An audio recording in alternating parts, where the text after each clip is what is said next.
gore atiyo katitora akaendapo Yesu Afrika iye ari yetenzi yokutora ndokuita ndokubva atira yakawanda vanhu vatenzi kunyanya varagona ikutari hatitenzi kuti vafari vanogara vafari zvinotara vakaita vanhu vafari kuchaita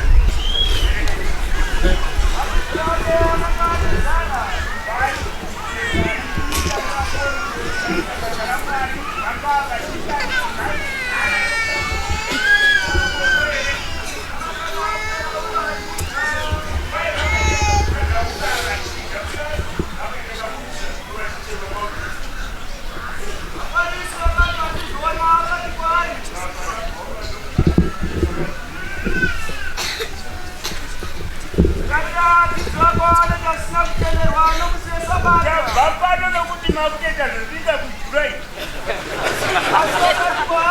Iye Jesu ndokupindura. Ina munerei.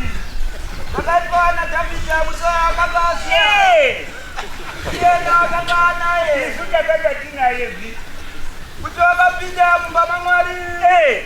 Akadya zvingwa zvokuratidza. Takatorya zvingwa zvokuratidza imoba yangu. Zvakanga zvisina kuti musi weSabata vaprista vanoputsa murayiro weSabata. Vereka.